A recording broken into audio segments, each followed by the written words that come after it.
Pak Mulyono, selamat malam Pak. Selamat malam, Mas. Pak Mulyono, apa sebenarnya yang terjadi hari ini sampai dengan Jakarta 294 RW terendam, 100 titik di Bekasi dan ada 13 titik di Tangerang. Seperti apa sebenarnya hujan hari ini? Anda menjelaskan. Baik, terima kasih. Perlu kami sampaikan, pertama kita masih pada kondisi periode musim penghujan yang oleh BMKG memprediksi kurang lebih akan dapat berlangsung hingga bulan Maret.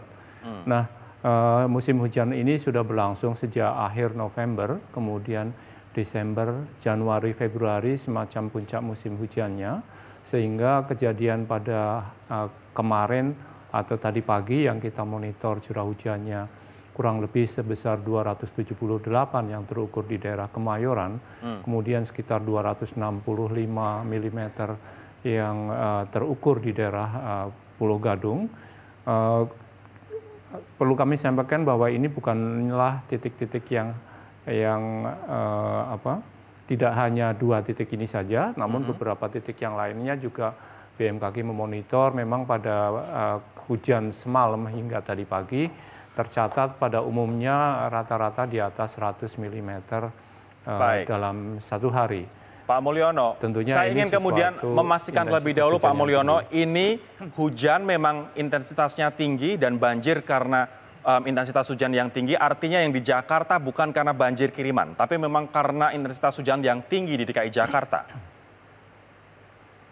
Kalau melihat sebaran yang terjadi atau dari data curah hujan yang BMKG monitor, pada umumnya ini lebih banyak konsentrasinya ada di Jakarta Pusat dan Jakarta Utara, yang curah hujannya kebagian besar di atas 150 mm. Dan juga ini agak meluas ke timur barat, karena di Curug juga sempat tercatat sekitar 119 mm pada pengukuran yang sama. Kemudian di bagian timur di Pulau Gadung sempat tercatat 260, Kelapa Gading sekitar 209 mm. Kalau kita melihat dari bagian selatan atau daerah hulu daripada sungai-sungai yang mengalir di daerah Jakarta, pada umumnya tercatat di bawah 100 mm pada kejadian hujan yang sama.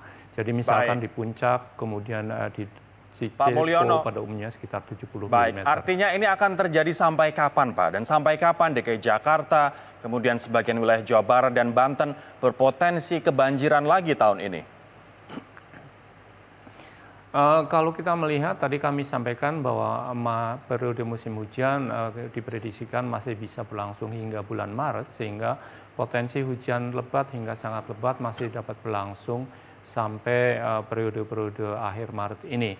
Tentunya kami sampaikan bahwa tidak setiap hari akan turun hujan seperti apa yang terjadi semalam hingga tadi pagi, tapi paling tidak potensi hujan-hujan lebat hingga sangat lebat pada periode ujung atau akhir memasuki masa musim penghujan ini masih sangat potensial untuk terjadi. Artinya banjir masih mungkin terjadi sampai dengan awal Maret. Pak Mulyono, apabila membandingkan dengan pada tanggal 1 Januari yang lalu, kita sempat mengalami hujan di wilayah DKI Jakarta dan sekitarnya 19 jam. Sementara hari ini berapa lama intensitasnya sehingga kok banjir juga begitu?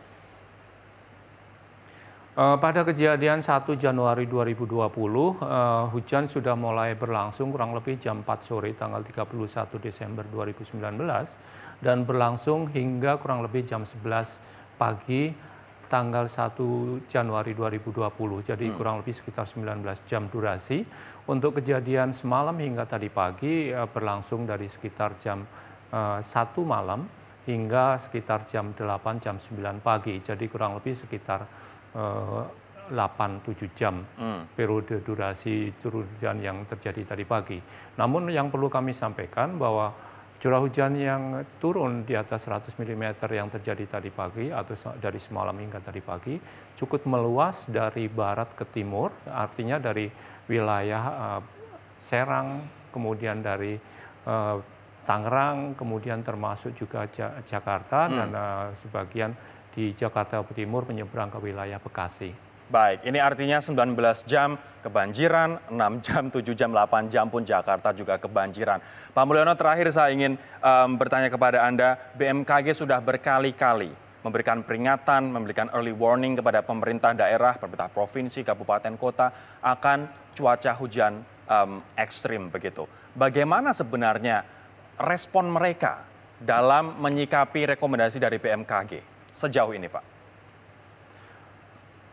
Iya, tentunya BMKG telah secara aktif untuk memberikan peringatan dini yang disebarkan atau didiseminasikan melalui berbagai media komunikasi, apakah itu media sosial ataukah website ataupun melalui call center yang BMKG miliki yang beroperasi selama 24 jam 7 hari. Namun respon masyarakat tentunya sangat menentukan tingkat respon atau tindakan mitigasi di lapangan. Respon Pemprov seperti apa, Pak? Pemerintah daerah, sudahkah mereka melakukan hal yang cukup untuk antisipasi ini? Ya, beberapa kejadian atau beberapa respon yang telah dilakukan, diantaranya misalkan perbaikan gorong-gorong maupun drainase. Namun perlu kami sampaikan bahwa paling tidak ada 4 komponen yang perlu kita perhatikan dalam menangani banjir seperti ini. Pertama, dari sisi waktu, semestinya tidak pada saat musim hujan, lebih baik semua perbaikan atau persiapan dilakukan pada musim kemarau. Kemudian yang kedua, secara ruang, tentunya tidak bisa hanya dilakukan pada mengikuti daerah administrasi, karena cuaca dan hujan ini tidak mengenal batas wilayah. Kemudian yang tidak kalah pentingnya, saya rasa kultur dan struktur.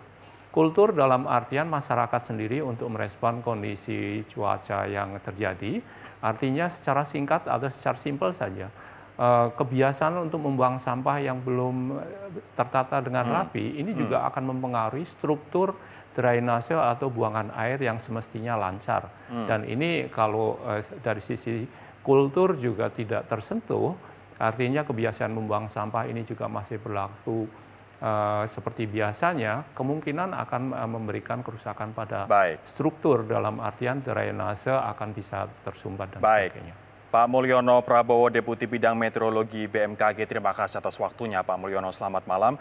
Pemirsa, artinya ada sejumlah poin yang disampaikan oleh Pak Mulyono, namun yang paling perlu kita catat adalah dari diri kita sendiri terkait dengan membuang sampah dan juga bijak dalam mengelola sampah. Dan yang pertama disampaikan adalah persiapan untuk mengantisipasi banjir di musim kemarau. Sudahkah pemerintah provinsi DKI Jakarta, Jawa Barat, dan juga Banten, dan juga pemerintah provinsi yang lain melakukan hal yang cukup untuk mengantisipasi banjir yang dilakukan di musim kemarau?